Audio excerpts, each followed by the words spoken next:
ஆண்டவராக இயேசு கிறிஸ்துவின் நாமத்தினாலே உங்களை எல்லாம் சந்திப்பதில் மிகுந்த சந்தோஷம். இன்றைக்கி நாம் ஒரு வேதத்திலிருந்து ஒரு பகுதியை தியானிக்க போகிறோம். நியாயாதிபதிகளின் புஸ்தகம் 16ஆம் அதிகாரம் 25வது வசனத்திலிருந்து நாம் பார்க்க போகிறோம். இப்படி அவர்கள் மனமகிழ்ச்சியாக இருக்கும்போது நமக்கு முன்பாக வேடிக்கை காட்டும்படிக்கு சிம்சோனை கூட்டிக் கொண்டு வாருங்கள் என்றார்கள். அப்பொழுது சிம்சோனை சிறைச்சாலையிலிருந்து கூட்டிக் கொண்டு வந்தார்கள். அவர்களுக்கு முன்பாக வேடிக்கை காட்டினான். அவனை தூண்களுக்கு நடுவே நிறுத்தினார்கள் என்று சொல்லி வாசிக்கிறோம். நாம் இந்த வசனத்தில்தான் இன்றைக்கு பார்க்க போகிறோம். நாம் யாவரும் கண்களை மூடி தேவ சமூகத்தில் ஆண்டவர் நோக்கி பார்க்க போகிறோம். சர்வ வல்லமையுள்ள எங்கள் தகப்பனே, இந்த அருமையான நாட்களுக்காக உமக்கு ஸ்தோத்திரம். தேவனாய் ஒருத்தர் கொடுத்திருக்கிற அந்த சந்தர்ப்பத்திற்காக உமக்கு நன்றி.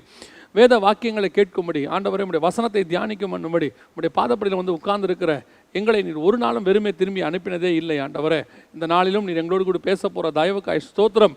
இடைப்பட போகிற தயவுக்காய் உமக்கு நன்றி. ஆண்டவரே, இந்த செய்தி கேட்டு முடிக்கும்பொழுது எங்கள் இருதயங்களில் தீர்மானங்களை எடுத்தவர்களாக, உமக்கென்று வாழ வைராக்கியம் உள்ளவர்களாக, நீர் எங்களுக்கு கொடுக்குற ஆலோசனையின்படி எங்கள் வாழ்க்கையில் அவைகளை அபியாசப்படுத்துகிறவர்களாக நீர் எங்களை மாற்ற போகிற தயவுக்காய் உமக்கு ஸ்தோத்திரம். ஆவியானவரே, முழு ஆளுகைக்கு விட்டு கொடுக்கிறோம். பேசுகிறது நீங்களாக இருக்கட்டும். ஆவியானவரே, மனுஷனை மறைத்து எங்கள் ஆவியானவர் வெளிப்படுவீராக. எங்கள் ஆண்டவர் இயேசுவின் நாமத்தில் பிதாவே, ஆமென். நியாயாதிபதிகளின் புஸ்தகம் 16ஆம் அதிகாரத்தில் 25வது வசனத்தில் நாம் வாசித்த அந்த சம்பவம் நம்ம எல்லாருக்கும் அறிந்திருக்கிறபடி சிம்சோனை குறித்து, சிம்சோனுடைய வாழ்க்கையை குறித்து நிறைய செய்திகள் நீங்கள் கேட்டிருக்கிறீங்க. சிம்சோனை குறித்ததான வேத பாடம் இந்த மாதிரி நிறைய எடுக்கப்பட்டிருக்கிறது. இன்றைக்கி நாம் ஒரு சிம்பிளான விஷயத்தை தான் பார்க்க போகிறோம் சிம்சோனை குறித்து. ஆனால் நான் இந்த வசனத்தை படித்து கொண்டிருந்த போது எனக்கு ஆண்டவர் உணர்த்தின சில காரியங்களை தான் நான் உங்களோடு கூட பகிர்ந்து கொள்ள விரும்புகிறேன். இதில் ஒரு விஷயம் என்ன அப்படின்னு கேட்டால், சிம்சோனுடைய வீழ்ச்சிக்கு என்ன காரணம் அப்படின்னு சொன்னால், அத்தனை பேரும் ஒரு தவறான உறவு, தெளிவால் தான் காரணம், இப்படி நிறைய விஷயம் சொல்கிறாங்க. ஒரு மனுஷனுடைய வீழ்ச்சி ஒரு நாளில் வருகிறதில்லை. அது ஒரே நாள் ஆரம்பித்து ஒரே நாளில் வர்றதெல்லாம் கிடையாது. அவனை பிசாசு அந்த வீழ்ச்சிக்கு முன்பாக அவனை ஆயத்தப்படுத்துகிறான். பல நிலைகளிலே அவனோடு கூட இடைபடுகிறான். கொஞ்சம் கொஞ்சமாக தான் அந்த பாவம் உருவெடுக்கிறது. ஒரு நாள் அது வெளிப்படையாக மாறுகிறது. சிம்சோனுடைய வாழ்க்கையும் அப்படித்தான். சிம்சோனுடைய வாழ்க்கையில் ஆரம்பத்தில் ஏற்பட்ட பல வீழ்ச்சிகள் அவனுடைய கடைசி காலத்தில் நடைபெற்ற மகா பெரிய வீழ்ச்சிக்கு காரணமாக அமைந்தது. அது என்ன அப்படிங்கிறத நாம் இன்றைக்கி பார்க்க போகிறோம். இதை நம்ம பார்க்கறதுக்கு காரணம், அதிலிருந்து நாம் சில காரியங்களை கற்றுக்கொள்ள போகிறோம். நம்முடைய வாழ்க்கையிலும் ஆண்டவர் நமக்கு ஒரு யூனிக்கான ஒரு அழைப்பு கொடுத்துருக்கிறார். சிம்சோனை பற்றி பார்த்தீங்கன்னா ஒரு யூனிக்கான அழைப்பு. அவனுக்கு முன்னாடியும் அவனுக்கு பின்னாடி அப்படி ஒருத்தன் கிடையவே கிடையாது. நான் எப்பவும் விசுவாசிக்கிறது, நம்புறது ஒன்றே ஒன்று தான். என்னன்னு கேட்டிங்கன்னா, நம்ம ஒவ்வொருத்தருமே தேவனுடைய யூனிக் ப்ராடக்ட். ஒவ்வொருத்தருக்கும் ஒரு அழைப்பு. அந்த அழைப்பில் தி பெஸ்ட்டில் கொண்டு போய் நிறுத்தணும்னு ஆண்டவர் விரும்புகிறார். ஆனால் அந்த அழைப்பில் நம்ம எந்த அளவுக்கு போகிறோங்கிறது தான் முக்கியம். சிலர் அந்த அழைப்பில் உச்சத்தை அட்டைன் பண்ணாமையே இழந்து போனவங்க இருக்கிறாங்க, இறந்து போனவங்க இருக்கிறாங்க. ஒரு மோசே தான், ஒரு தாவீது தான். அந்த மாதிரி நம்மளுக்கும் ஆண்டவர் நம்ம வாழ்க்கையில் அப்படி வச்சிருக்கிறார். ஒரு சிம்சோன் தான், அவனுக்கு மாற்று கிடையாது. பாருங்களேன், அதே மாதிரி இந்த சிம்சோனுடைய அவ்வளோ உச்சத்துக்கு காரணமாக இருந்த சில விஷயங்கள் எப்படி அவனை அந்த உச்சத்துலேருந்து கீழே தள்ளுச்சு அப்படிங்கிறத பார்க்க போகிறோம். குறிப்பாக அவனுக்கு வாழ்க்கையில் ஏற்பட்டதான சில நுணுக்கமான வீழ்ச்சிகள், பிசாசு எந்த இடத்துல கண்ணிகளை வைத்தான் அப்படிங்கிறத நாம் இன்னைக்கு பார்க்க போகிறோம். முதலாவதாக சிம்சோனுக்கு இருந்த ஒரு பழக்கம் என்ன அப்படின்னு கேட்டிங்கன்னா, 5வது வசனத்தில் ஒரு காரியம் இருக்கிறது. அப்படியே சிம்சோனும் அவன் தாயும் தகப்பனும் திம்னாத்துக்கு போக புறப்பட்டார்கள். அவர்கள் திம்னாத் ஊரர் திராட்சை தோட்டங்கள் மட்டும் வந்தபோது, இதோ கெர்ஜிக்கிற பாலசிங்கம் ஒன்று அவனுக்கு எதிராக வந்தது அப்படின்னு இருக்கு. இந்த திராட்சை தோட்டத்துக்கிட்ட இருந்து ஒரு கெர்ஜிக்கிற சிங்கம் வந்தது அப்படின்னு சொல்லி பார்க்குறோம். இது சாதாரணமாக படிக்கும்போது சாதாரணமாக தான் இருக்குது. கொஞ்சம் நீங்கள் யோசித்து பாருங்கள், திராட்சை தோட்டத்துக்குள் சிங்கம் இருக்குமா அப்படிங்கிறது ஒரு ஆச்சரியமான கேள்வி. பொதுவாக திராட்சை தோட்டத்துக்குள்ளே நரி தான் இருக்கும், நரிகளும் குழி நரிகளும் இருக்கும் வசனம் சொல்லுது. சிங்கம் பொதுவாக இந்த மாதிரி திராட்சை தோட்டங்களுக்குள்ளே இருக்காது. திராட்சை தோட்டத்துக்குள்ளே குட்டி சிங்கம், பாலசிங்கம் ஒன்று இருந்தது அப்படின்னு வசனம் சொல்லுது. இந்த சிங்கத்துக்கு அடையாளமாக என்ன சொல்லப்படுகிறது? வேதத்தில் 2 வகையான சிங்கம் நமக்கு இருக்குது, நம்ம அறிந்திருக்கிறபடி.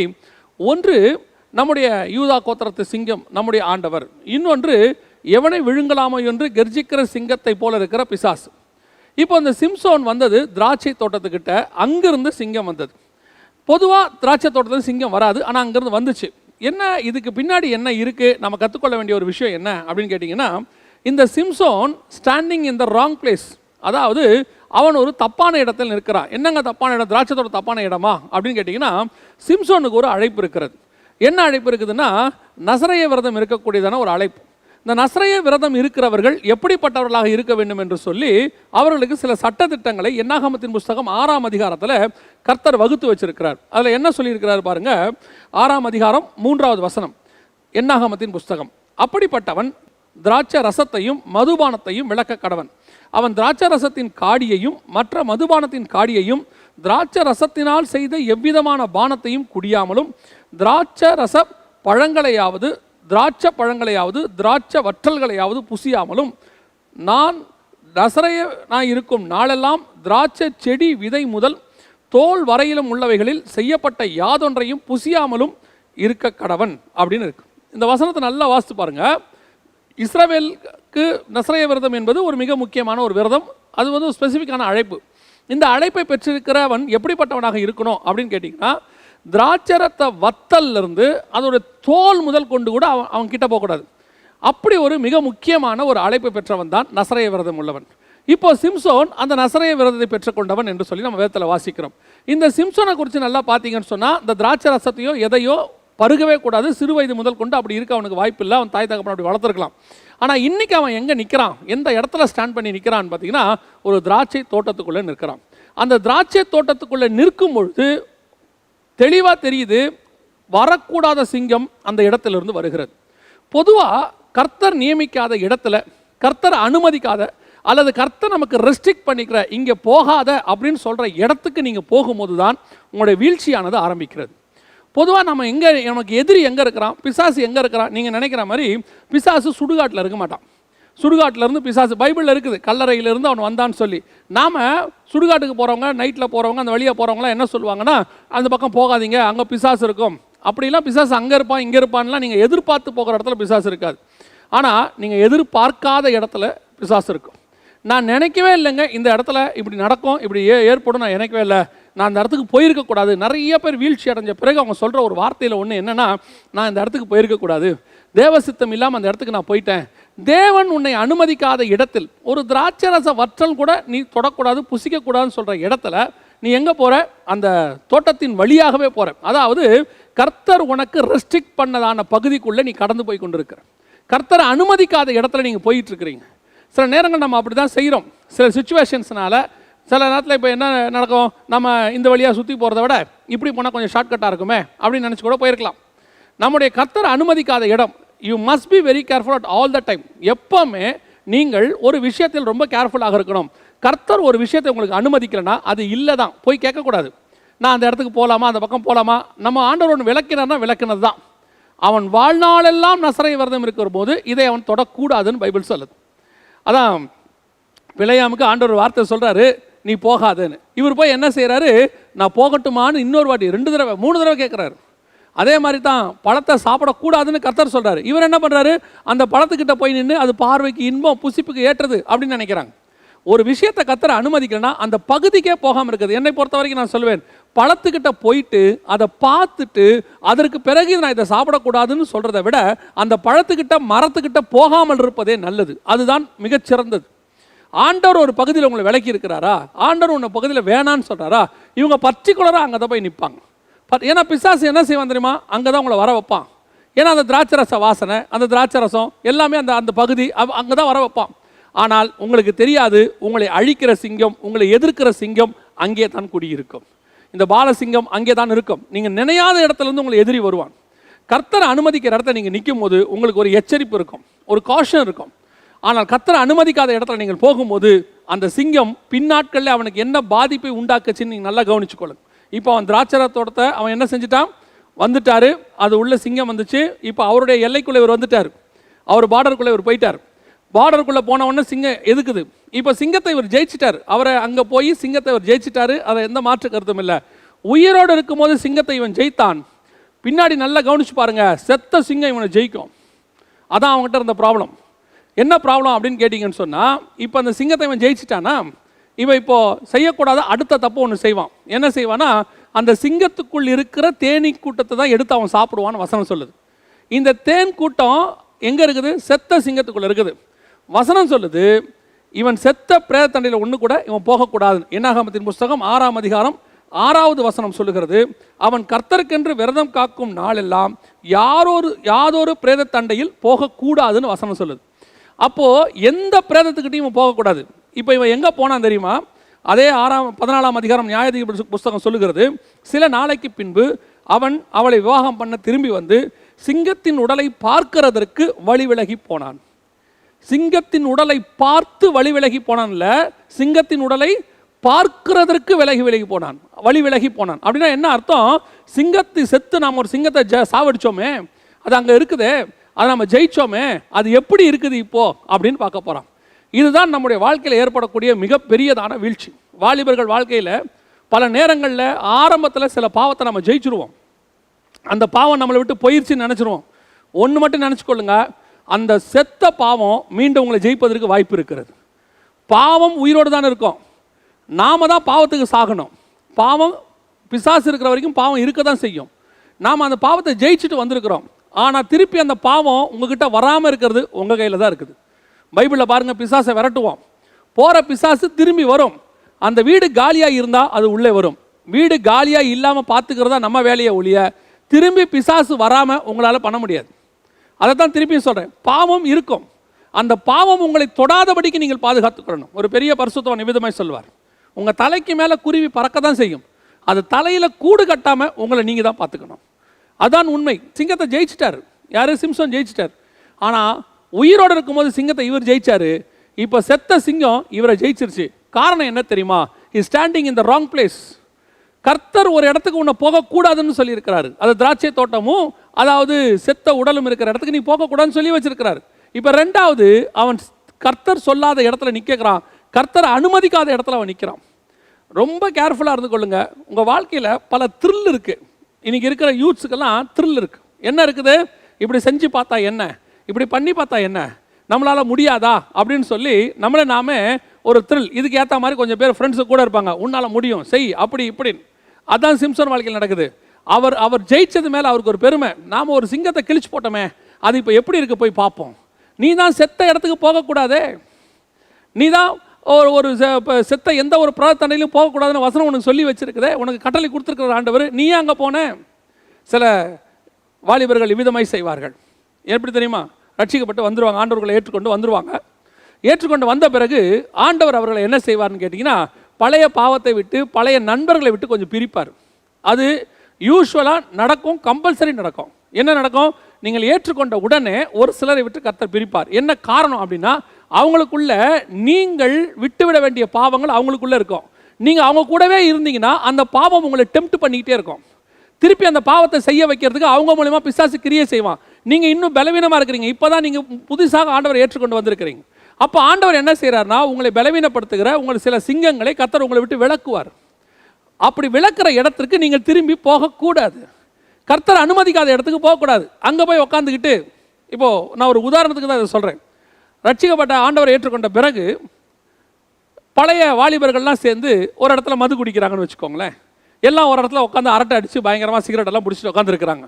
இப்போது ஆண்டவர் ஏற்றுக்கொண்ட உங்களையும் கூப்பிடுவாங்க, வாங்க வரமாட்டியா, எங்கள் கூட வரமாட்டியா, நீ இன்னும் பெரிய சாமியாரா அப்படின்னு சொன்ன உடனே இவங்களுக்கு கொஞ்சம் சுய காரியத்தை தொட்டா மாதிரி ஆயிரும். நம்மளை ஒதுக்குறாங்களோ, நம்மளை வந்து இப்படி பண்ணுறாங்களோ, ஸோ நம்மளை எல்லாத்தையும் ஒதுக்கி வைக்கிறதுனால நாம் என்ன செய்யணும், கொஞ்சம் அவங்களோட மிங்கிலாகி தான் உட்காருவோமே அப்படின்னு சொல்லிட்டு அந்த குடிக்கிறவங்க, அந்த சிகரெட் பிடிக்கிறவங்க, அந்த கெட்ட வார்த்தை பேசுகிறவங்க, அந்த அரட்டை அடிக்கிறவங்க, அந்த சினிமா பாட்டு பாடிக்கிட்டு எல்லாம் ஒரு கிண்டல் பண்ணி பாடிக்கிட்டு இருக்கிற பரியாசக்காரர் மத்தியில் போய் இவங்க உட்காருவாங்க.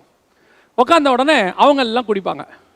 குடிக்கும் போது இப்போ உங்களையும் சொல்லுவாங்க, நீயும் கொஞ்சம் குடி, நீயும் ஒரு சிகரெட் பிடி. இவங்க என்ன சொல்லுவாங்க தெரியுமா? நான் அதெல்லாம் செய்ய மாட்டேங்க, நான் அதெல்லாம் செய்ய மாட்டேன், நான் ஆண்டவராக இயேசு கிறிஸ்துவை சொந்த ரட்சகராக ஏற்றுக்கொண்டேன், ஆகவே நான் அதெல்லாம் குடிக்க மாட்டேன். இப்போ அவங்க என்ன சொல்ல போகிறாங்க? அங்கே இருக்கிறவங்களாம், ஓ உன் தேவன் இவ்வளவு நல்லவரா, நீ ஆண்டவரை ஏற்றுக்கொண்டது நிமித்தம் குடிக்கிறதை விட்டு விட்டாயா அப்படியே கேட்க போகிறாங்க. அடுத்த வார்த்தை அவன் என்ன சொல்லுவான் தெரியுமா? போடா, இனி ஒரு காலத்தில் பண்ண அநியாயம் எங்களுக்கு தெரியாதா, நீ பண்ண அக்கிரமம் எங்களுக்கு தெரியாதா, நீ எங்கள் கூட உட்காந்துட்டு எவ்வளோ வேலை பண்ண, ஏன் நாங்கள் குடிக்கிறதுக்கே நீ தானே காரணம், உன்னுடைய பழைய பாவங்களை உனக்குள்ளே சொல்வார்கள். இப்பொழுது கர்த்தர் வேறு பிரித்து உனக்கு ஒரு வாழ்க்கை கொடுத்துருக்கிறாரு, அந்த பரிசுத்த வாழ்க்கை அவர்களால் கேலி பண்ணப்படும், அந்த வாழ்க்கை அவர்களால் பரியாசம் பண்ணப்படும். இப்போ நீ அங்கே போய் எதுக்கு உட்காந்துருக்குறோம்? சில ஆட்கள் அதுக்கு ஒரு நியாயமான காரணம் சொல்லுவாங்க. அப்படியாவது நான் அவர்களை போய் ஆண்டவருக்குள்ளே கொண்டு வரலாம், சுவிசேஷம் சொல்லலான்னு போய் உட்காந்தேன் அப்படின்னு சொல்லுவாங்க. நல்லா தெரிஞ்சு கொள்ளுங்க, உங்களை சுவிசேஷம் அவர்களுக்கு சொல்ல வைக்கிற காலம் ஒன்று வரும், அப்பொழுது கர்த்தர் கொண்டு போவார். இது அல்ல, அவங்க குடிக்கும் போது உட்காந்துட்டு நீங்கள் சுவிசேஷம் சொன்னால் அவங்க கேட்டுருவாங்களா? அவங்க ஒரு இடத்துல உட்காந்து எல்லாரும் மது குடிச்சிக்கிட்டு இருக்கும்போது நடுவில் உட்காந்து மனம் திரும்புங்கள் பிரியமானவர்களே அவங்க கேட்ட போகிறேன்னா, இதுதான் செத்த சிங்கத்துக்குள்ளே இருக்கிற தேனி. அதில் வேற நம்ம ஆட்கள் சொல்லக்கூடிய ஒரு விஷயம் என்னன்னு கேட்க தெரியுமா? அங்கே போய் உட்காந்துட்டு சொல்லுவாங்க, ஒரு கொக்கோ கோலா அப்படிம்பாங்க. என்னன்னு கேளுங்க, அவங்க எல்லாரும் குடித்தார்கள், மது குடித்தார்கள், நான் மாத்திரம் அவர்கள் நடுவிலே உட்காந்து கொக்கோ கோலா குடித்தேன். அதனால் தூரத்துலேருந்து பார்க்குறவங்க என்ன நினைப்பாங்க, 50 அடி 100 அடியிலேருந்து பார்க்குறவங்க என்ன நினைப்பாங்க, அங்கே ஒரு 15 பாவிகளும் ஒரு பரிசுத்தவானும் உட்கார்ந்திருக்கிறார் பாருங்கள், அப்படியா சொல்ல போகிறாங்க?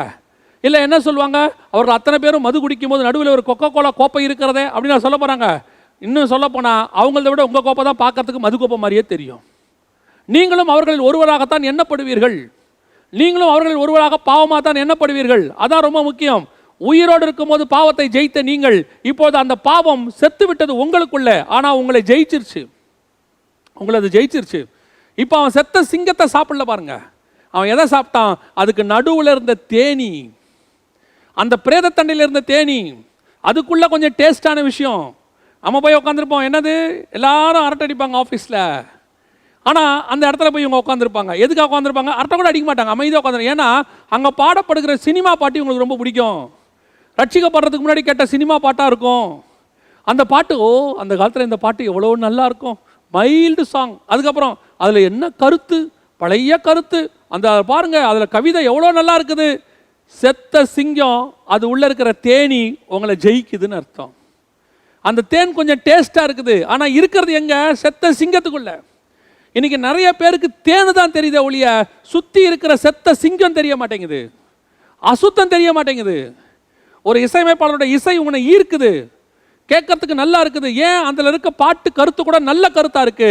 ஆனால் அந்த இசையை அமைத்தது ஒரு செத்த சிங்கம், ஒரு பிசாசின் சிங்கம். அதை கேட்கும் போது தேன் நல்லா தான் இருக்கும், ஆனால் உனக்கு எங்கேருந்து வந்துச்சு தெரியுமா, செத்த சிங்கத்துக்கிட்ட இருந்து வந்துச்சு. இன்னைக்கு நிறைய பேரை இப்படி தான் செத்த சிங்கம் ஜெயிச்சுக்கிட்டு இருக்குது. உயிரோடு இருக்கும்போது விட்டுட்டு வந்துட்டாங்க, ஒரு நாள் இவங்க ஜெயிச்சிட்டாங்க. அதை நான் இனிமேட்டு எனக்கு அது வேண்டாம், அந்த பாவம் வேண்டாம், அந்த சினிமா வேண்டாம், எல்லாத்தையும் தூக்கி போட்டு சோத்திரம் சோத்திரம் சோத்திரம்னு பரிசுத்தாவியை பெற்றுக்கொண்டு ஜபம் வேதவாசி இப்படி ஓடின ஒரு கூட்டம் இருந்துச்சு. ஒரு நாள் வந்தது 10 வருஷம் 20 வருஷம் கழிச்சு வழி விலகி போனார்கள். எதை பார்ப்பதற்கு, செத்த சிங்கத்தை பார்ப்பதற்கு. எதை பார்ப்பதற்கு, செத்த சிங்கத்துக்குள் இருக்கிற தேனியை ருசிப்பதற்கு. Very careful. ஆண்டவருடைய சொல்லாத இடத்துல நின்னா உன் வீழ்ச்சி, கர்த்தர் அனுமதிக்காத இடத்துக்கு போனீங்கன்னா உங்க வீழ்ச்சி.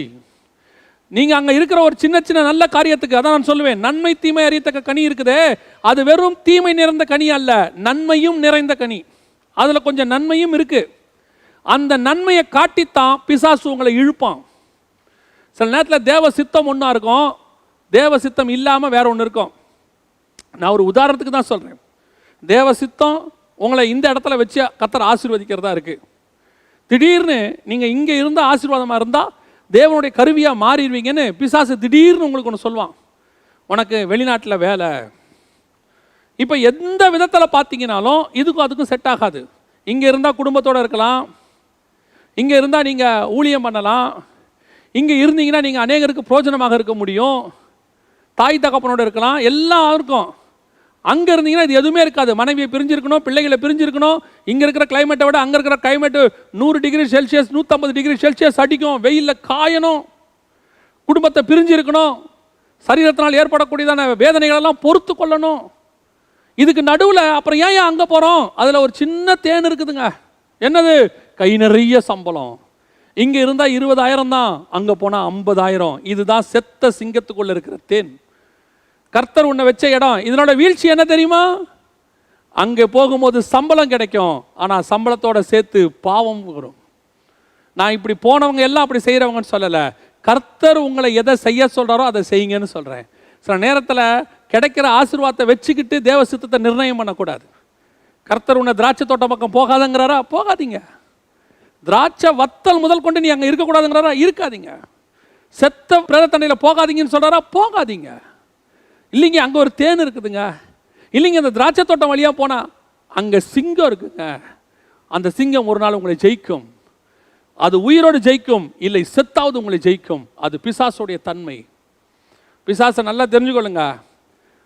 நான் எப்பவும் சொல்லுவேன், பிசாசுக்கு ஒரு ஆத்ம பாரம் இருக்குது, அதை நம்ம கற்றுக்கணும். நான் இப்படி சொன்னால் உடனே பிசாசுக்கிட்ட கற்றுக்கணுமா, இவர் ரொம்ப மோசமாக பேசுகிறாரு, இல்லைங்க. அவங்ககிட்ட ஒரு ஆத்ம பாரம் இருக்குது. என்ன ஆத்ம பாரம் தெரியுமா, எப்படியாவது ஆத்மாவை நரகத்துக்கு கூட்டு போயிடணும், அதான் அவன் சித்தம். அதனால் அவன் என்ன செய்கிறான், குழந்தை பிறந்த அன்னையிலேருந்து ட்ரை பண்ணுறான். மோசே பிறந்த அன்னையிலேருந்து ட்ரை. அந்த மோசே அவன் எங்கே வீழ்த்துறான் தெரியுமா? 120வது வருஷத்தில் வீழ்த்துறான். அப்போ தான் கண்மலை அடிக்க வைக்கிறான். அப்போது மோசையை வீழ்த்துவதற்கு அவன் என்ன எத்தனை நாள் வெயிட் பண்ணியிருக்கான் தெரியுமா? 120 வருஷம். இயேசு கிறிஸ்துவை எடுத்துக்கொள்ளுங்க. அவன் இயேசு கிறிஸ்துவை பிறக்கும் போதே கொலை செய்ய தேடினான். அதற்கு பிறகு 30 வருஷம் கழித்து வனாந்தரத்தில் வரான். அங்கேயும் அவர் அவனை ஜெயிக்கிறாரு. அப்போவும் வசனம் என்ன சொல்லுது? சில காலம் அவரை விட்டு விலகி போனான் அப்படின்னு இருக்கு. திருப்பி வரான், கல்லறிய வராங்க, கொல்ல வராங்க, எல்லாம் நடக்குது. சிலுவைக்கு வரைக்கும் வரான், முடிவு பரியந்தம் சாகிற வரைக்கும் ட்ரை பண்ணுறான். சிலுவையில் தொங்கிட்டு இருக்காரு, ரத்தம் சொட்ட சொட்ட உயிர் போகிற முந்திர நிமிஷம் வரைக்கும் ஒரு டெம்ப்டை உண்டாக்குறான். நீர் தேவனுடைய குமாரனால் இறங்கி வா. கடைசி வரைக்கும் இயேசு அவனை ஜெயிச்சார். பிசாசுக்கிட்ட அந்த ஆத்ம பாரம் உண்டு. ஒரு ஆத்மாவை சாவறதுக்குள்ளே எப்படியா நரகத்துக்கு கூட்டிகிட்டு போயிடணும். நமக்கு அதே ஆத்ம பாரம் இருக்கணும். சாகிற வரைக்கும் எப்படியாவது ஒரு ஆத்மாவை பரலோகத்துக்கு கூட்டிட்டு போயிடணும். அப்போ பிசாசு எங்கே இருக்கிறான், எப்படி இருக்கிறான்னு தெரியாது, ட்ரை பண்ணிக்கிட்டே இருப்பான். கர்த்தர் ஒரு காரியத்தை உன்னை செய்ய வேணான்னு சொன்னால் செய்ய வேணாம் தான். பிறக்கும் போது திராட்சை தோட்டத்துக்குள்ளே போகாதேன்னு சொன்னார்னா நீ சாவர வரைக்கும் திராட்சை தோட்டத்துக்கு போகாதுன்னு தான் அர்த்தம். நம்மளும் கொஞ்சம் பேர் என்ன செய்வாங்க தெரியுமா? இப்போ ஆண்டவர் செய்ய வேணான்னு சொல்லிட்டாருன்னா உடனே ஒரு 3 வருஷம் கழிச்சு போய் திருப்பி கேட்குறது, ஆண்டவரே நான் அதை செய்யட்டுமா? நான் தான் உன்னை செய்ய வேணான்னு சொன்னேன், அது 3 வருஷத்துக்கு முன்னாடி, இப்போ செய்யட்டுமா? ஆண்டவர் ஒரு மணமகனை வேணான்னு சொல்கிறாரா? வேணாம் தான். உடனே ஒரு 2-3 வருஷம் கழிச்சு அவர் அப்போ ஆண்டவர் வேணான்னு சொல்லும் போது அவருக்கு வேலை இல்லை, இப்போது அவருக்கு வேலை கிடச்சி நல்லா செட்டில் ஆகிட்டாரு. ஆண்டவரே நான் அவரை திருமணம் செய்து கொள்ளலாமா? அன்னைக்கு வேணான்னு சொன்ன ஆண்டவர் இன்றைக்கும் வேணான் தான். ஆண்டவர் உன்னை வேணான்னு சொன்னது அவருக்கு வேலை இல்லைங்கிறதுக்காக இல்லை, உனக்கு ஏற்ற துணை அவர் இல்லைங்கிறதுக்காக. நம்ம நினச்சிக்கிட்டோம் கேட்கும் போது அவருக்கு வேலை இல்லை, கேட்கும் போது அந்த பொண்ணுக்கு எந்த விதமான ஒரு தகுதியும் இல்லை, இப்போது தகுதி வந்துருச்சு, வேலை கிடச்சிருச்சு, கை நிறைய சம்பாதிக்கிறாங்க, இன்னொரு தடவை ஜெபம் பண்ணலாமா? ஜெபம் பண்ணுங்க. அன்னைக்கு வேணான்னு சொன்ன ஆண்டவர் இன்றைக்கும் வேணாம் தான். உனக்கு ஆரம்பத்தில் கர்த்தர் ஒன்று சொன்னார்னா அது உன் வாழ்க்கைக்கு கர்த்தர் கொடுக்குற முடிவு பரியந்தம் அதுதான். திராட்சை தோட்டத்துக்குள்ளே போகாதன்னா போகக்கூடாது, அவ்வளோதான், ஃபினிஷ். செத்த சிங்கத்துக்கிட்ட போகக்கூடாதுன்னா போகக்கூடாது. இன்றைக்கி ஒரு தீர்மானம் எடுங்க, ஆண்டவரே நீங்கள் சொல்லாத இடத்துக்கு நான் போக மாட்டேன், நீங்கள் எனக்கு ஒரு அனுமதி கொடுக்கலையா? கொடுக்கல தான், வேணாம், இது வேணான்ட்டிங்களா, அது வேண்டாம் தான். போய் திருப்பி கேட்டுக்கிட்டு இருக்கக்கூடாது. ஒரு தடவைக்கு 2 தடவை, 2 தடவைக்கு 3 தடவை நீங்கள் கேட்டுக்கிட்டே இருங்களேன். ஒரு நாள் கர்த்தர் சரி போ அப்படிம்பார். அதனால் வரக்கூடிய வேதனையை நீ சந்திக்க வேண்டி வரும். கர்த்தருடைய அனுமதி வேறு, கர்த்தருடைய சித்தம் வேறு. ஆசாரிப்பு கூடாரம் கர்த்தருடைய சித்தம், சாலமோன் தேவாலயம் கர்த்தருடைய அனுமதி. கர்த்தருடைய சித்தம் தேவாலயம் கிடையாது. கர்த்தருடைய சித்தம் ஆசாரிப்பு கூடாரம் தான். அவர் கூடாரத்தில் குடியிருக்க தான் அவர் விரும்புகிறார். ஏன்னா அதுக்கு முன்னாடி ஒரு ஆவிக்குரிய அர்த்தம் இருக்குது. இப்போ தாவீது கேட்ட உடனே அனுமதி கொடுக்குறார். சரி போ, நீ கேட்குறியே, சரி போ. அனுமதி கொடுத்தா அதில் வேதனை கண்டிப்பாக இருக்கும். தேவ சித்தத்தோடு இருந்தால் அதில் வேதனை இருக்காது. சிம்சோனுடைய முதலாவது வீழ்ச்சி எங்கே தெரியுமா? Standing in the wrong place, கர்த்தர் அனுமதிக்காத இடம். அடுத்து சிம்சோன்ட்ட இருந்த மிக மிக மோசமான ஒரு பழக்கம், கெட்ட பழக்கம் என்ன தெரியுமா? 14ஆம் அதிகாரத்தில் வசனம் சொல்லுது, 9வது வசனம். அவன் அதை தன் கைகளில் எடுத்து சாப்பிட்டு கொண்டே நடந்து தன் தாய் தகப்பனிடத்தில் வந்து அவர்களுக்கு கொடுத்தான். அவர்களும் சாப்பிட்டார்கள். ஆனாலும் தான் அந்த தேனை சிங்கத்தின் உடலிலே எடுத்ததை அவர்களுக்கு அறிவிக்கவில்லை. சிம்சோன்ட்ட இருந்த ஒரு பெரிய கெட்ட பழக்கம் என்ன தெரியுங்களா? வெளியே எது நடந்தாலும் தன் தகப்பனிடத்தில், தாயினிடத்தில் ஷேர் பண்ண மாட்டான். இது எதனால் வந்துச்சு, எப்படி வந்துச்சு, இதுக்கு பின்னாடி என்ன இருக்குது அப்படின்னு ஷேர் பண்ண மாட்டான். இன்னொரு வசனத்தையும் வாசிக்கிறோம் பாருங்க, 6வது வசனம் 14:6. அப்பொழுது கர்த்தருடைய ஆவி அவன் மேல் பலமாய் இறங்கினதினால் அவன் தன் கையில் ஒன்றும் இல்லாதிருந்தும் அதை ஒரு ஆட்டுக்குட்டியை கிழித்து போடுகிறது போல கிழித்து போட்டான். ஆனாலும் தான் செய்ததை அவன் தன் தாய் தகப்பனுக்கு அறிவிக்கவில்லை. நல்லா கவனிச்சு கொள்ளுங்க. இவன் ஃபஸ்ட்டு சிங்கத்தை ஜெயிச்சு கிழிச்சு போடுறான், தன் தாய் தகப்பன்ட்ட சொல்லலை, அது செத்துருச்சு. இப்போ அந்த செத்த சிங்கத்துக்கிட்ட இருந்து தேனை எடுக்கிறான், இதையும் தன் தாய் தகப்பன்ட்ட அவன் சொல்லவே இல்லை. இது என்ன பழக்கம்? வெளியே எது நடந்தாலும் அப்பா அம்மா கிட்ட சொல்லாகாத பழக்கம். நான் எப்பவும் சொல்லுவேன், ஆவிக்குரிய விதத்தில் வாலிபர்களுக்கு இருக்க வேண்டிய, அதுவும் கல்லூரி படிக்கிற வரைக்கும், உங்கள் வாலிபர்களுக்கு இருந்து திருமணம் ஆகிற காலம் வரைக்குமே நான் சொல்லுவேன், உங்களுக்கு இருக்க வேண்டிய ஒரு மிக முக்கியமான சுபாவத்தில் ஒன்று, உன் வாழ்க்கையில் நடக்கிற ஒவ்வொரு சம்பவத்தையும் உன்னுடைய வீட்டார் இடத்துல, உன் தாய் தகப்பன் இடத்துல பகிர்ந்து கொள்ளுதல் மிக மிக அவசியம். ஏன் தெரியுமா? இந்த வெளியே நடக்கிற விஷயத்தை உள்ள மறைக்கிறீங்க பார்த்தீங்களா, உங்கள் வீழ்ச்சி அங்கே ஆரம்பிச்சிடும். இப்போது சிம்சோன் இந்த தேனை எங்கேருந்து எடுத்தாரு அப்படின்னு கொஞ்சம் வாசித்து பார்த்தீங்கன்னா செத்த சிங்கத்திலிருந்து எடுத்தார். ஒருவேளை இதை அவர் சொல்லியிருந்தாருன்னா அவங்க அப்பா அம்மா கிட்ட, அவங்க அப்பா அம்மா அவருக்கு சொல்லியிருப்பாங்க, எப்பா நீ செத்த உடல்கிட்ட போகக்கூடாதேப்பா, செத்த உடல்கிட்ட போயிட்டியே, அதனால் உனக்கு ஒரு சாபம் வந்துருமே. என்ன சாபம் வந்துடும்? உனக்குள்ள கர்த்தரை அனுமதிக்காத ஒரு காரியம் வந்துருமே. 6ஆம் அதிகாரம் என்னாகமத்தின் புஸ்தகத்தில் அப்படி அவன் போயிட்டா என்ன நடக்கும்? அவன் அண்டையில் ஒரு சடுதியில் மரணம் அடைந்ததனால் நசரேய விரதம் உள்ள அவனுடைய தலை தீட்டுப்பட்டதையாகில் அவன் தன் சுத்திகரிப்பின் நாளாகிய 7ஆம் நாளில் தன் தலைமயிரை சுத்திகரித்து கொண்டு 8ஆம் நாளில் 2 காட்டு புறாக்களையாவது 2 புறா குஞ்சுகளையாவது ஆசாரிப்பு கூடார வாசலில் ஆசாரியனிடத்தில் கொண்டு வர கடவன். அப்போ இவன் செஞ்ச பாவத்துக்கு ரெமிடி என்னங்கிறத அவன் தகப்பன் தாய்மார் சொல்லியிருப்பாங்க. பல நேரங்களில் நாம் மறைக்கிறோம். வாலிப பிள்ளைகள் மறைக்கிறீங்க, உன் பெற்றோருக்கு தெரியக்கூடாதுன்னு நினைக்கிறீங்க. வெளியே நடக்கிற சம்பவம் வெளியே நம்ம வீட்டாருக்கு தெரிஞ்சா ஐயோ பிரச்சனை வந்துடுமே, திட்டுவாங்களே, அடிப்பாங்களே. அவங்க திட்டுவதாக இருக்கட்டும், அடிக்கதாக இருக்கட்டும், அதுகளுக்கு பின்னால் கூட உன் நன்மை ஒன்று இருக்கும். அப்பா அம்மா அவங்களை கண்டிக்கிறது, அப்பா அம்மா அவங்களை திட்டுறது எதுக்காக நினைக்கிறீங்க? உங்கள் நன்மைக்காக தான். உங்கள் வாழ்க்கை பாழாயிடக்கூடாது, அவங்களுக்கு வாழ்க்கையில் நடந்த எந்த ஒரு தப்பும் உங்கள் வாழ்க்கையில் நடந்துடக்கூடாதுங்கிறதுக்காக தான் அவங்க ஸ்ட்ரிக்டாக இருக்கிறாங்க. ஆனால் என்ன நடக்குது? மறைக்கிறோம். மறைக்கிறதுடைய விளைவு என்ன? இந்த பாவத்துக்கு அவன் பரிகாரம் பண்ணவே இல்லை. சிம்சோன் கடைசி வரைக்கும் அவன் தலைமயிரை என்ன செஞ்சிருக்கணும்? மொட்டை அடிச்சிருக்கணும். மொட்டை அடித்தா என்ன ஆகணும்? அவன் வெளியே போயிருக்க மாட்டான். அவன் வெளியே போகாமல் இருந்தால் என்ன ஆகிருக்கும்? பெலிஸ்தரோட சண்டையே வந்திருக்காது. ஏன்னா அவன் தலைமுடியில் தான் மொத்த பவரும் இருக்குது. இப்போ சிம்சோனுக்கு தெரியும், இப்போ நான் போய் நசரேய விரதம் இருக்கிற நான் இந்த தேனை செத்த உடலேருந்து எடுத்தேன்னு சொன்னால் உடனே நியாயப்பிரமாணத்தின் முறைப்படி எனக்கு மொட்டை அடிச்சிருவாங்க. என் பலமே எதில் இருக்கு? முடியில் இருக்கு. இந்த முடி போச்சுன்னா என் பலன் போச்சு, இந்த முடி போச்சுன்னா எல்லாம் போச்சு. அதனால பாவத்தை மறைச்சிட்டார். உன் தாய் தகப்பன்மார் கிட்ட போய் நீ சொல்லி இருந்தீன்னா அவங்க ஆசாரியன்கிட்ட கூட்டு போயிருப்பாங்க. ஆசாரியன் உன் தலையை நிச்சயம் மொட்டை அடிச்சிருப்பார், ரெமிடி பண்ணியிருப்பார். ஆனால் ஒன்று நடந்திருக்கும், அந்த முடி மீண்டும் முளைக்கிற வரைக்கும் நீ வீட்டிலே இருந்திருப்ப, பிரச்சனை வந்திருக்காது. இப்போ என்ன நடந்து தெரியுமா? நீ சொல்லாமல் அதை மூடி மறைச்சிட்ட. நடந்த விஷயம், கர்த்தர் அந்த பாவ பரிகாரத்தை செய்ய வைக்கிறார். அவர் ஆசாரின் அடிக்க வேண்டிய மொட்டையை பெலிஸ்தர்கள் அடைக்கிறார்கள். அவனுக்கு தெளிலால் அடிக்கிறா மொட்டை. ஏன்?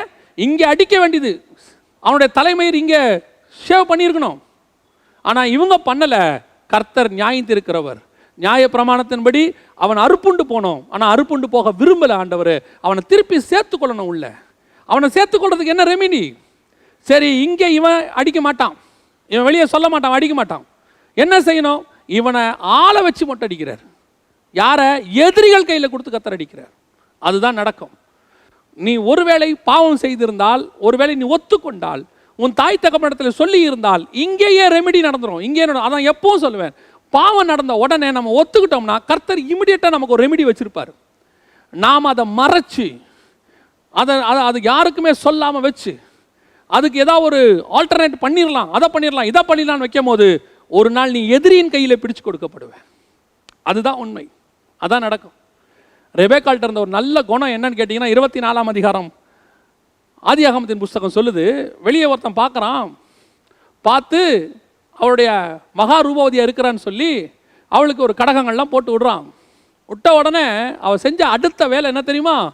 அவள் துரிதமாய் வேகமாய் வீட்டுக்கு ஓடி வெளியே நடந்த எல்லாவற்றையும் தான் தாய் தகப்பான் இடத்துல அறிவித்தாள்.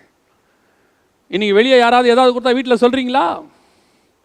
வாலிப பிள்ளைகளை என்ன பண்ணுறீங்க? வீட்டில் ஏதாவது கொடுத்தா அப்படியே மறைச்சி புக்குக்குள்ளே வச்சுக்கிறது, யாராவது ஏதாவது வெளியே கொடுத்தா அப்படியே பைக்குள்ளே வச்சுக்கிறது, நைட்டில் தூங்கின பிறகு எடுத்து பார்க்கறது, அதை போய் ஃப்ரெண்ட்ஸுக்கிட்ட ஷேர் பண்ணுறது.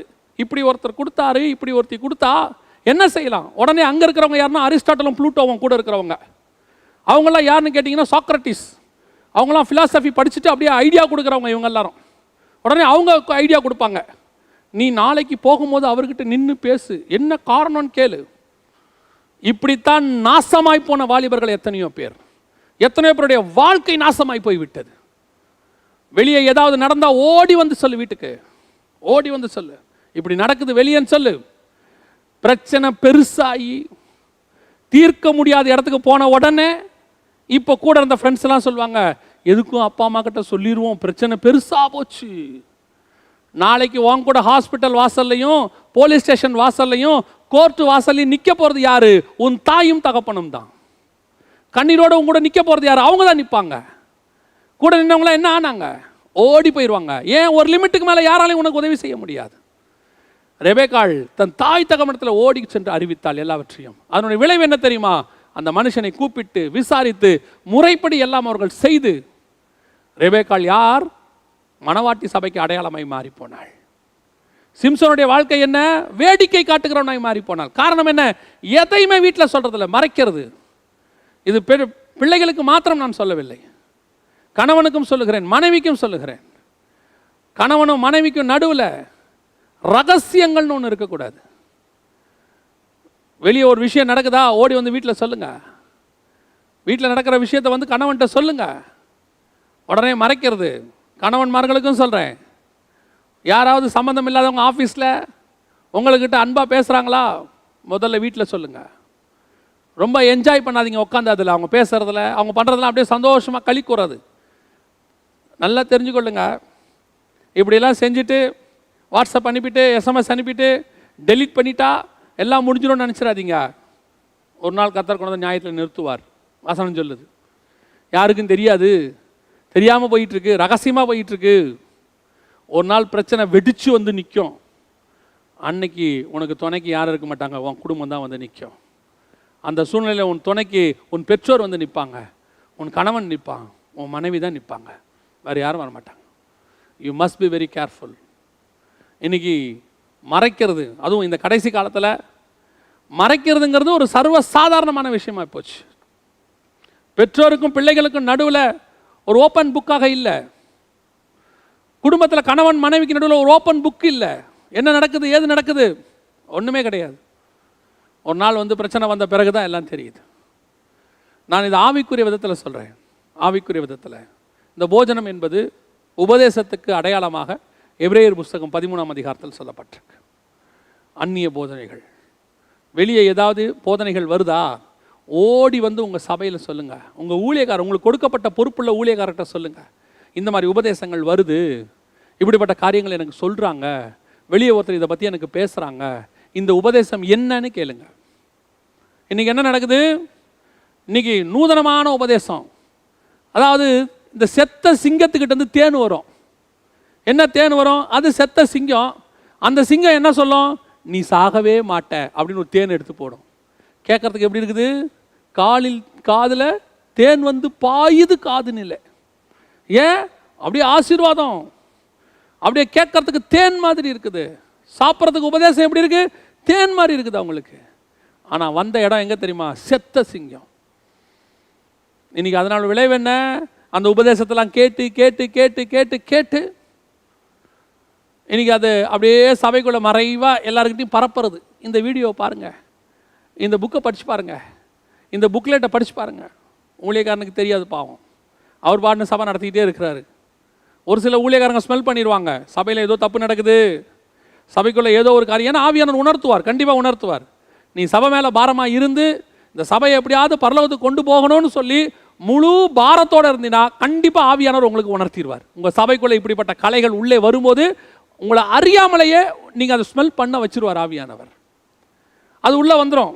சிலர் பாவம் தெரியாது, அப்படியே 3 மாதம் 6 மாதம் அந்த வேர் உள்ளே விடும். சபைக்குள்ளே விட்டு பார்த்தீங்கன்னா ஒரு நாள் ஒரு குரூப் அப்படியே மொத்தமாக வெளியே போகும்.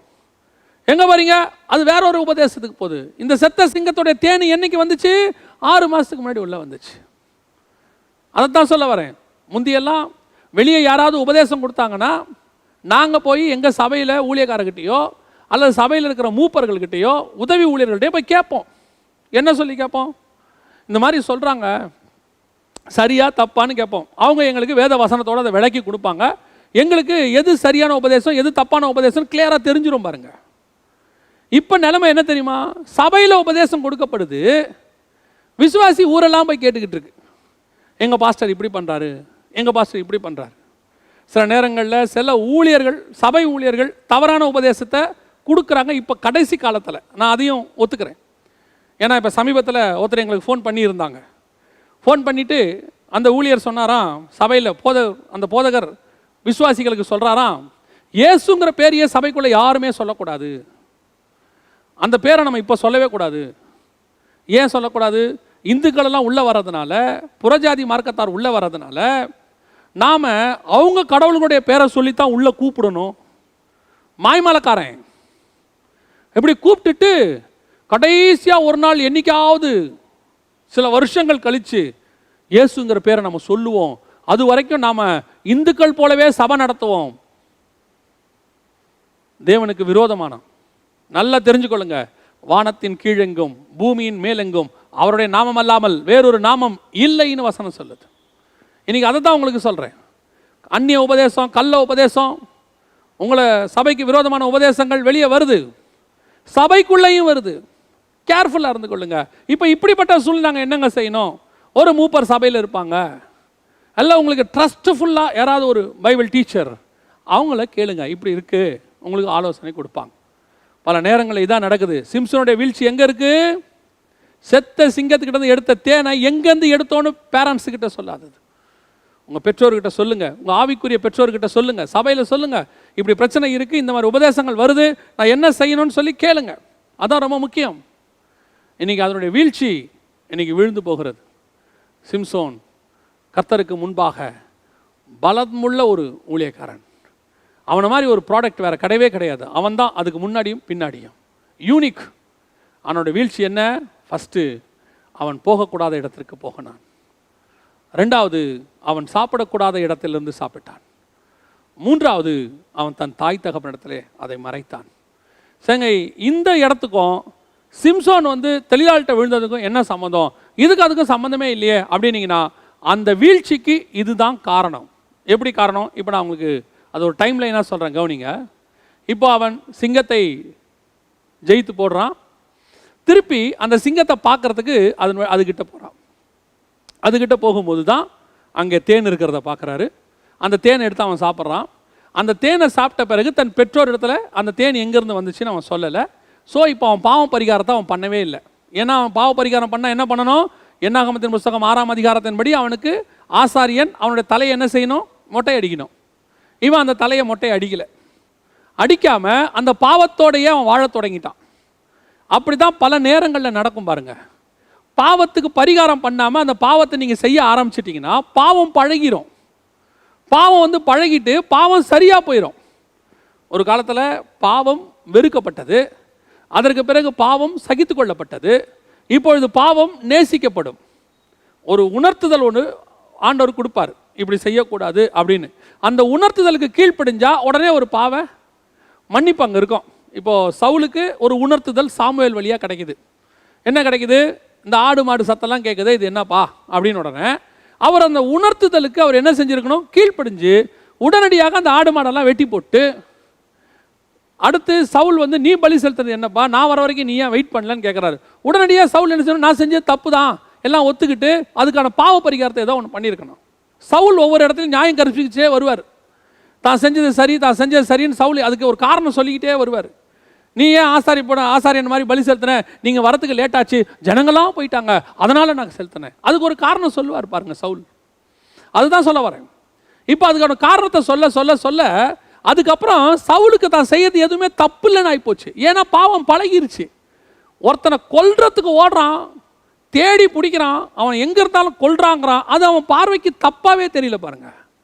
ஆனால் தாவீது எடுத்துக்கொள்ளுங்க, அவன் உணர்த்தின உடனே, நீ தப்பு செஞ்சிட்டேன்னு நாத்தான் சொன்ன உடனே, நீயே அந்த மனுஷனை சொன்ன உடனே உடனடியாக அவனை ஒப்புக்கொள்றான். அதுக்கப்புறம் அந்த பாவத்துக்குள்ள அவன் எந்த பாவத்துக்குள்ளேயும் அவன் போகலை பாருங்க. அதுக்கப்புறம் சவுலை கொலை பண்ணுறதுக்கான வாய்ப்பெல்லாம் எத்தனை தடவை அவனுக்கு வந்துச்சு. அந்த உணர்வு அவனுக்கு இருந்துக்கிட்டே இருக்குது. நல்லா தெரிஞ்சுக்கொள்ளுங்க, ஒரு உணர்த்துதல் வரும்போது அந்த உணர்த்துதலுக்கு நாம் ஒப்பு கொடுத்துட்டோன்னா பாவம் அதுக்கு பிறகு கிட்ட வராது. நாம் அந்த பாவத்தை தொடர்ந்து செய்ய ஆரம்பிச்சிட்டோம்னா அந்த பாவம் பழகிரும். இப்போ சிம்சனுக்கு பாவம் பழகிருச்சு, மொட்டை அடிக்கலையா, அதுக்கப்புறம் அவர் பழம் சாப்பிட்டாரா, இப்போ அவருக்கு பலன் குன்றவே இல்லை பாருங்களேன். ஏன்? பாவம் செஞ்சேன் ஆனால் என் பலன் குன்றவே இல்லை. நான் பாவம் செஞ்சேன், என் ஊழியம் நிற்கவே இல்லை. நான் பாவம் செஞ்சேன், அற்புத அடையாளம் செய்கிறது குறையவே இல்லை. நான் பாவம் செஞ்சேன், ஆனாலும் தீர்க்க தரிசனம் சொல்லிக்கிட்டே இருக்கிறேன். இப்போ என்ன ஆகும்? என்ன நடக்கும்? அவங்களுக்கு அவங்க வியூவில் நம்ம செய்கிறது சரின்னு ஆயிரும். செய்கிற பாவம் பாவமாகவே இருக்காது. இப்பேற்பட்டவங்க தான் கடைசி காலத்தில் நியாய தீர்ப்பு வரும்போது, உம்முடைய நாமத்தினாலே தீர்க்க தரிசனம் உரைத்தோம் அல்லவா, உம்முடைய நாமத்தினால பிசாசுகளை துரத்தணும் அல்லவான்னு சொல்லும் போது கர்த்தர் சொல்வார், உங்களை அறியேன்.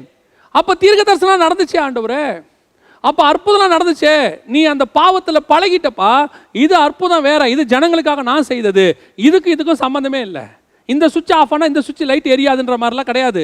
பாவம் செஞ்ச உடனே இது ஆஃப் ஆகிடும், பாவம் செஞ்ச உடனே தீர்க்க தரிசனம் வரம் போயிடும். அப்படி பார்த்தா ஆண்டவர் பிசாசை என்னைக்கு என்ன பண்ணியிருக்கணும், அவனை கீழே தள்ளும் போது அவங்ககிட்ட இருந்த மொத்த பவரையும் எடுத்து போட்டிருக்கணும். ஆனால் வசனம் சொல்லுது, அவனுக்கு என்ன இருக்குது, எல்லாமே இருக்கு. இன்றைக்கும் அவன் அப்படி தான் இருக்கிறான். அவன் அழகை தான் கர்த்தர் மாற்றி சாமலை போல் மாற்றிட்டாருன்னு இருக்கு. மற்றபடி அவங்ககிட்ட இருந்த மியூசிக் டேலண்ட் இன்னும் அவங்ககிட்ட இருக்கு. இன்னும் மியூசிக்கை உலகத்தில் பயன்படுத்திக்கிட்டு தான் இருக்கிறான் பிசாசு. கவனிச்சு கொள்ளுங்க. எப்போவுமே ஒரு பாவ உணர்த்தல் வரும்போது உடனடியாக அந்த பாவத்திலேருந்து வெளிவரத்துக்கு நம்மளை ஒப்பு கொடுக்கணும்.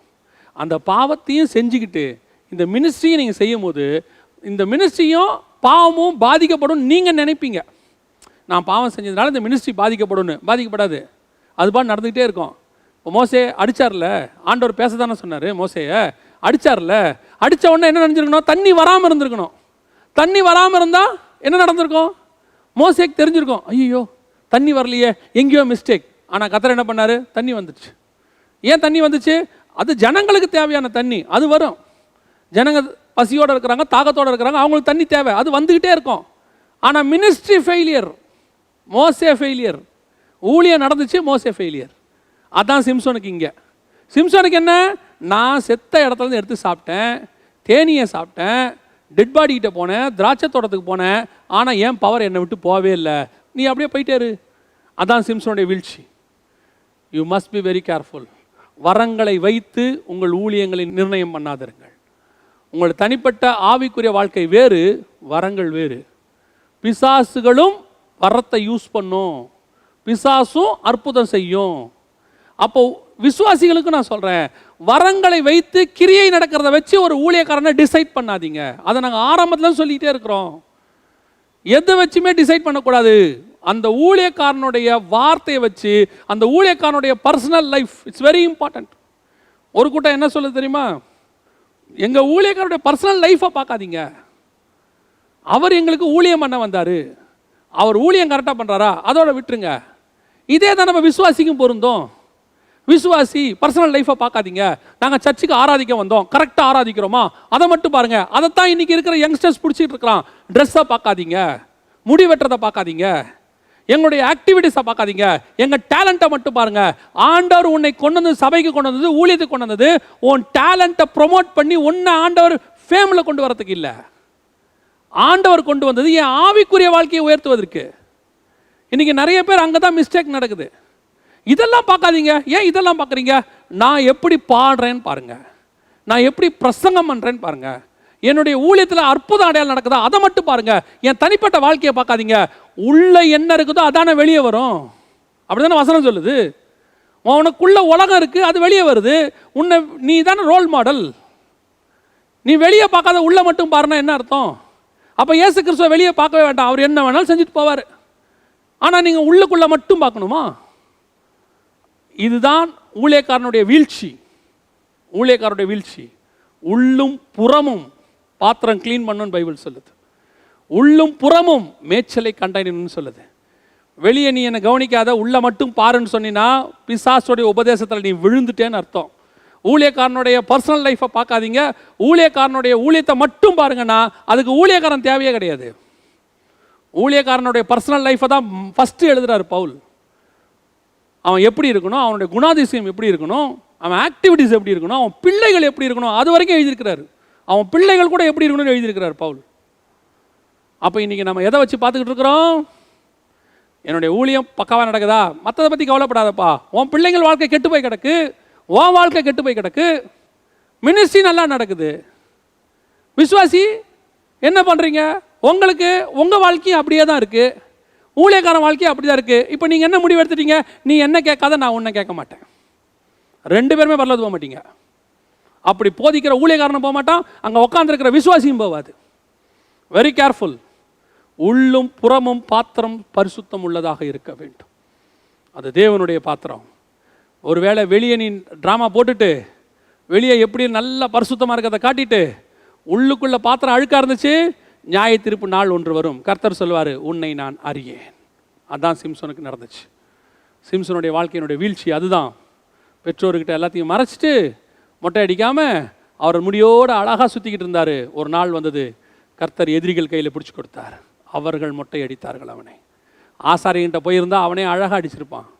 அடிச்சுட்டு ஒரு வாரம் வெயிட் பண்ணுன்னு இருப்பான். ஒரு வாரம் கழித்து முடி முளைக்கும், மீண்டும் உன் வல்லமை வரும்னு சொல்லியிருப்பான்.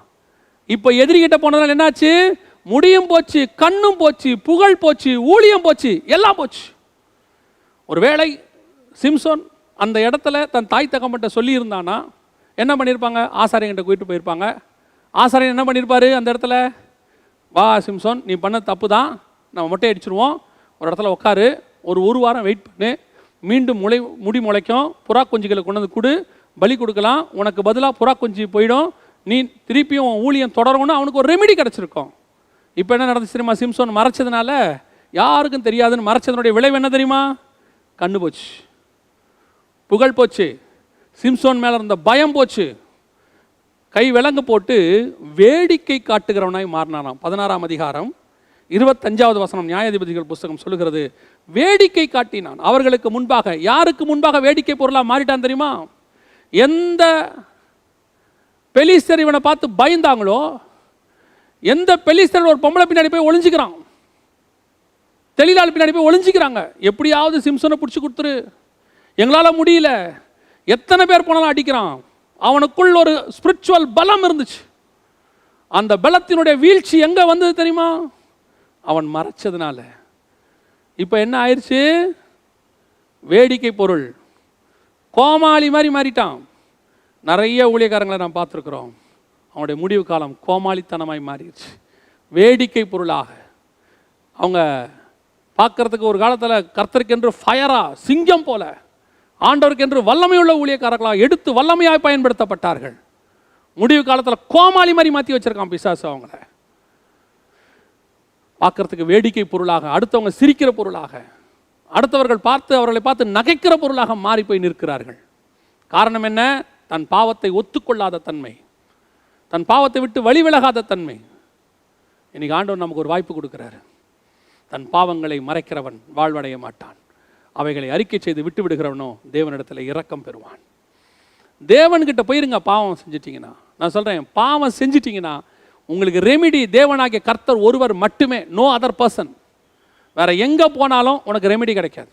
ஒருவேளை அந்த பாவத்தை நீங்கள் மறைச்சிட்டிங்கன்னா, ரெமிடி பண்ணாமல் விட்டுட்டிங்கன்னா, நடக்கிற நல்ல விஷயங்களை மட்டும் வச்சுக்கிட்டு எல்லாம் கரெக்டாக பர்ஃபெக்டாக போயிட்டுருக்குது, அப்போ நம்ம ஆண்டவர் நம்மக்கிட்ட கூட தான் இருக்கிறாரு அப்படின்னு நினச்சிக்கிட்டிங்கன்னா ஒரு நாள் கணக்கு தீர்ப்பார். ஏன்னா கணக்கு தீர்த்தா தான் அவனை பரலோகத்துக்கு கூட்டு போக முடியும். அவன் நீதி உள்ள நியாயாதிபதி, நீதிமானுக்கு இங்கேயே சரி கட்டப்படும், இங்கேயே கணக்கு தீர்ப்பார். கணக்கு தீர்க்கும் போது என்ன நடக்கும் தெரியுமா? மொட்டை அடிப்பாங்க, புறஜாதியார் மொட்டை அடிப்பாங்க. கணக்கு தீர்க்கும் போது என்ன ஆகும் தெரியுமா? கண்ணு பிடுங்குவாங்க. கணக்கு தீர்க்கும் போது என்ன ஆகும்? கை விலங்கு போடுவாங்க. உன்னை பப்பட்டா கொண்டு போய் நிறுத்துவார் ஆண்டவர், கேலி பொருளாய் நிறுத்துவார். உண்மை சரி பண்ணிக்கணும். சான்ஸ் ஆண்டவர் வாய்ப்பு கொடுக்குறாரு. வாய்ப்பு இருக்கும்போதே தேவ சமூகத்தில் ஒப்பு கொடுத்துடணும். இன்றைக்கி நிறைய பேர் கேலி பொருளாக மாறிட்டே வராங்க. ஆண்டவர் சமூகத்தில் நீங்கள் ஒப்பு கொடுப்போம். அப்போ இதுலேருந்து எனக்கு ரெமிடியே இல்லையா அப்படின்னு கேட்டிங்கன்னா, நீங்கள் ஒப்பு கொடுங்க, ஆண்டவர்கிட்ட ஒப்பு கொடுங்க. ஆண்டவரே, நான் இன்னென்ன காரியங்கள் செஞ்சுருக்கிறேன், எனக்கு ரெமிடி கொடுங்க, நான் பாவம் செஞ்சுட்டேன் அப்படின்னு சொல்லுங்கள். உங்களை கொண்டு கர்த்தர் ஒரு காரியம் செய்ய போகிறார். அதை மட்டும் நான் சொல்லிட்டு முடிக்கிறேன். நியாயாதிபதிகளின் புஸ்தகம் 16ஆம் அதிகாரம் 30வது வசனம், என் ஜீவன் பெலிஸ்தரோடு கூட மடிய கடவது என்று சொல்லி பலமாய் சாய்க்க அந்த வீடு அதில் இருந்த பிரபுக்களின் மேலும் எல்லா ஜனங்கள் மேலும் விழுந்தது. இவ்விதமாய் அவன் உயிரோடு இருக்கையில் அவனால் கொல்லப்பட்டவர்களை பார்க்கிலும் அவன் சாகும்போது அவனால் கொல்லப்பட்டவர்கள் அதிகமாக இருந்தார்கள். கவனிச்சு கொள்ளுங்க. சிம்சோன் மீண்டும் முடிமுளைத்தது. சிம்சோனுக்கு மீண்டும் வல்லமை வர தொடங்கியது. மீண்டும் ஆவியானவர் அவனை கையில் எடுக்க ஆரம்பித்தார். எப்போ? அவன் ஒப்பு கொடுத்து ஜெபம் பண்ணான். இந்த ஒப்பு கொடுத்து ஜெபம் பண்றத அவன் தாய் தகப்பன் மார்கிட்ட சொல்லி அன்னைக்கே பண்ணியிருந்தா இவ்வளோ லாஸ் இல்லை அவனுக்கு. ஆனாலும் கூட இவ்வளோ லாஸுக்கு பிறகு அவன் ஒப்பு கொடுக்குற ஆண்டவர்கிட்ட. ஆண்டவரே எனக்கு இன்னும் ஒரு சான்ஸ் கொடுங்கப்பா. அவன் கேட்குறான், ஆண்டவரே எனக்கு இன்னும் ஒரு விசை, எனக்கு ஒரு விசை மாத்திரம். அந்த 28வது வசனத்தில் அவன் சொல்கிறான் பாருங்களேன், இந்த ஒரு விசை மாத்திரம் என்னை நினைத்தருளும் தேவனே, ஒன்லி ஒன் சான்ஸ் கொடுங்கப்பா. இன்னைக்கு அந்த சான்ஸை கேட்டு பாருங்களேன். ஒரே ஒருத்தர் ஆண்டவர்கிட்ட கேட்டு பாருங்க, நீங்கள் இதுக்கு முன்னாடி செஞ்சது என்ன பாவமான இருக்கட்டும், மறைக்காதீங்க, ஆண்டவர்கிட்ட ஒப்பு கொடுங்க. அது உன் தாய் தகப்பன்ட்ட போய் சொல்லுங்க, ஒப்புரவாகுங்க. இன்னைக்கு ஆண்டவர் சமூகத்தில் ஒப்பு கொடுத்து கேளுங்க, ஆண்டவர் எனக்கு ஒரு சான்ஸ் கொடுங்கப்பா. ஆண்டவர் எப்படி உன்னை பயன்படுத்துவார் தெரியுமா? உன் முன்னிலைமை பார்க்கிலும் இந்த பின்னிலைமை 2 மடங்கு கர்த்தர் எடுத்து உன்னை வல்லமையாக பயன்படுத்துவார். சிம்சோனுடைய வீழ்ச்சி இருக்க, அது தற்காலிகம். சிம்சோனுக்கு ஆண்டவர் 2வது சான்ஸ் கொடுத்தாரு, அதுதான் நிரந்தரம். நிறைய பேர் நம்ம என்ன நினைக்கிறோன்னா, ஆண்டவர்கிட்ட போய் மன்னிப்பு கேட்கறதுக்கு ஆண்டவர் மன்னிச்சுருவாரோ. அந்த ஏற்கனவே ஆண்டவர் நமக்கு இவ்வளோ வாய்ப்பு கொடுத்து ரட்சிப்புக்குள்ளே வந்து ஆண்டவர் நம்ம ஏற்றுக்கொண்டு பரிசுத்தாவியை பெற்று ஞானஸ்தானம் எடுத்து இத்தனை வருஷம் கழித்து நான் பாவம் செஞ்சுட்டேனே, ஆண்டவர் மன்னிப்பாரா? மன்னிப்பார், மன்னிப்பார், கண்டிப்பாக மன்னிப்பார். உன் ஆத்மா, இந்த ஜீவன் உன்னை விட்டு போகிறதுக்கு முந்தின நிமிஷம் வரைக்கும் கர்த்தர் மன்னிக்க வல்லமையுள்ளவராக இருக்கிறார்.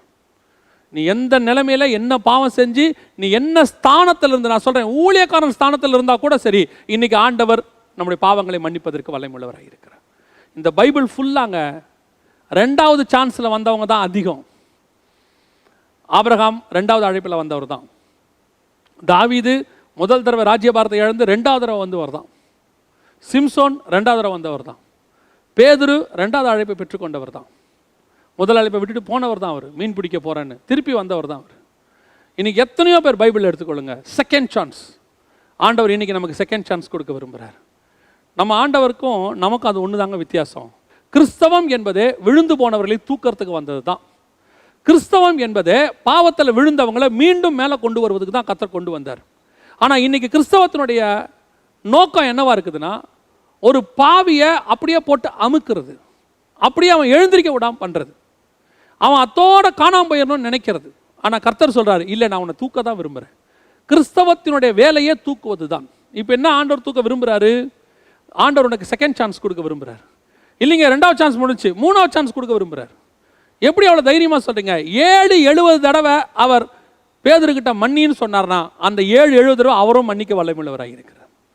தேவன் 2 தடவையோட இந்த உலகத்தை நான் மன்னிக்க மாட்டேன் நிறுத்தி இருந்தார்னா இந்த பூமி இன்னைக்கு இருக்காது.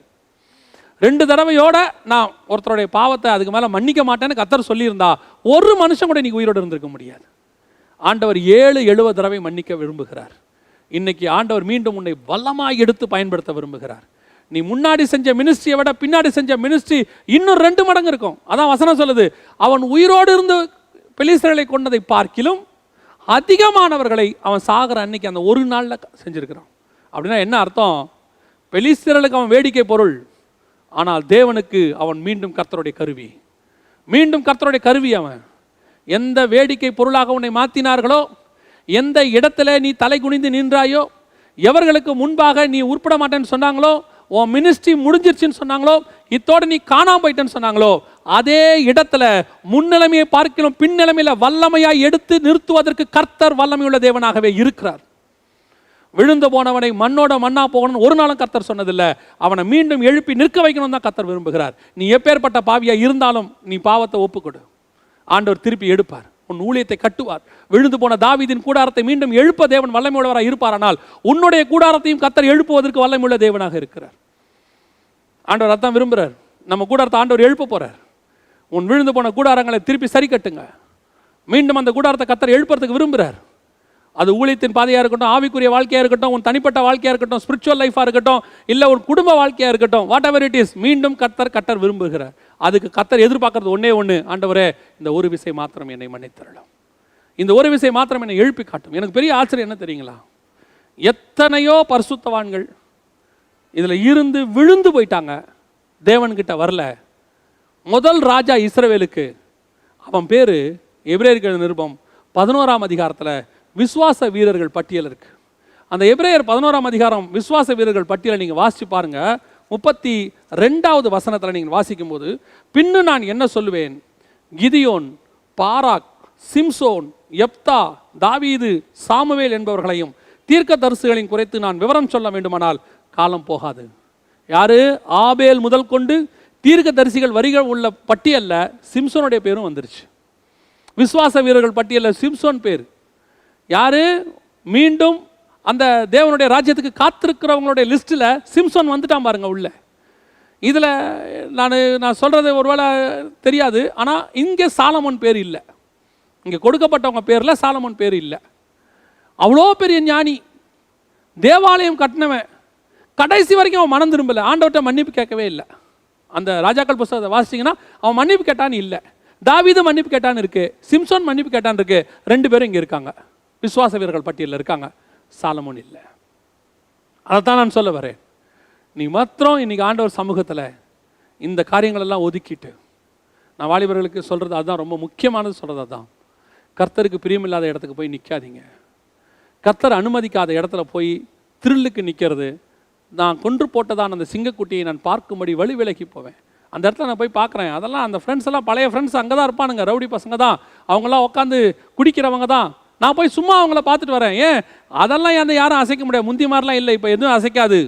உன் செத்த சிங்கம் அங்கே ஒன்று இருக்கு, அங்கே ஒரு வீழ்ச்சி இருக்கும். நீ நினைப்ப உன் ஃப்ரெண்ட்ஸால் வீழ்ச்சி இருக்கும்னு, இல்லை, வேறு வீழ்ச்சியை பிசாசு அங்கே வச்சுருப்பான். உன்னை அறியாமலேயே வீழ்ச்சி உனக்கு அங்கே தொடங்கும். உனக்கு அங்கே வீழ்ச்சி இருக்குன்னு தெரியுதா, அந்த இடத்த விட்டு ஓடி போயிருங்க. திராட்சை தோட்ட பக்கமே போயிடாதீங்க. அந்த இடத்துல ஒரு பலகீனம், என்னுடைய பலகீனத்தை தொட்டு பார்க்குற, டெஸ்ட் பண்ணி பார்க்குற ஒரு விஷயம் அங்கே இருக்குன்னு தெரியுதா, ஓடிடுங்க. உங்களுக்கு பிரியமில்லாத ஒரு போஸ்டர் ஒரு ஏரியாவில் ஒட்டியிருக்கான்னு தெரியுதா, அந்த ஏரியா பக்கமே நிற்காதீங்க, பாவத்துக்கு விலகி ஓடுங்க. எதுக்கு சொல்கிறேன் தெரியுமா? நான் அங்கே போவேன், அது என்னை அசைக்காது அப்படின்னு நினைங்க. அப்படி போங்க, அது வீழ்த்தப்படுவீர்கள் ஒரு நாள்.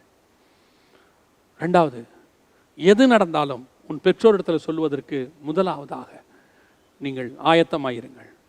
வெளியே எது நடந்தாலும் சரி, அது ஆவிக்குரிய பிரச்சனையோ, சரீர பிரச்சனையோ, உலக பிரச்சனையோ, எது நடந்தாலும் அப்பா அம்மா கிட்ட போய் சொல்கிற வேலைக்கு பாருங்கள். உன் ஆவிக்குரிய பெற்றோர், 2வது உன் ஆவிக்குரிய பெற்றோர்கிட்ட சொல்லுங்கள். ஸ்பிரிச்சுவலி ப்ராப்ளம் வந்தா எதுக்கு சொல்கிறேன் தெரியுமா? அவங்க தான் உங்களுக்கு எல்லா காலத்திலும் உதவக்கூடியவர்கள். அதுக்கு தான் பெற்றோரையே கர்த்தர் கொடுத்துருக்கிறார், அது எதுக்கும் ஆண்டவர் கொடுக்கல.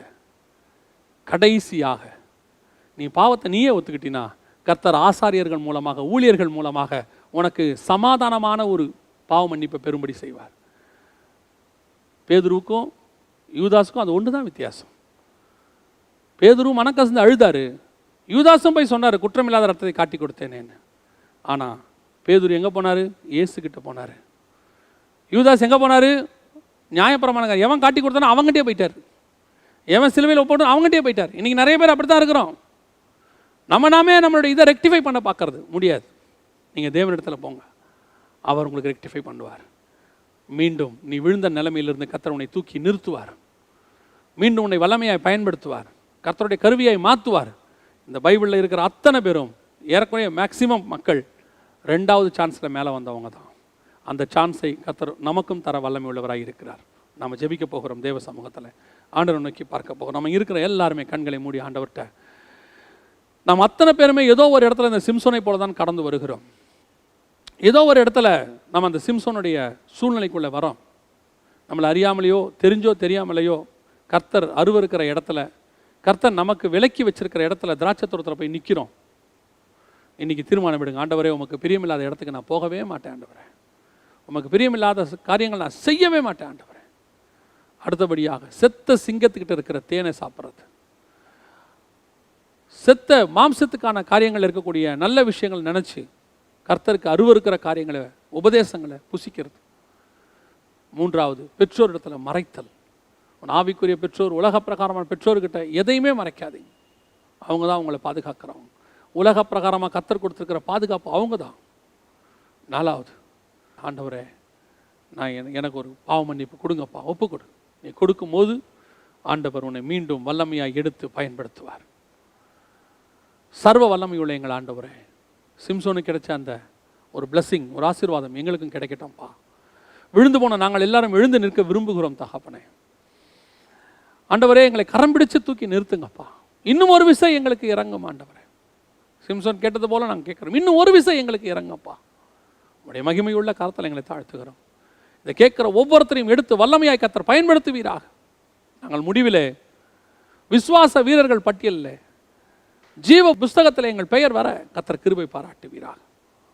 நாங்கள் வேடிக்கை பொருளாக இருந்தது போதும், எங்களை ஒரு சிலர் வேடிக்கை பொருளாக இருந்திருக்கிறாங்க ஆண்டவரே. அநேகர் பரியாசம் பண்ணுறதுக்கு காரணமாக இருந்திருக்கிறாங்க. வீழ்ச்சிக்கு காரணம் எதுவானா இருக்கட்டும், ஆனால் தூக்குவது நீராக இருக்கட்டும். ஆண்டவரே, உடைய மகிமையுள்ள கரத்தில் எங்களை தாழ்த்துகிறோம். எங்கள் ஆண்டவர் இயேசுவின் நாமத்தில் பிதாவே, ஆமென்.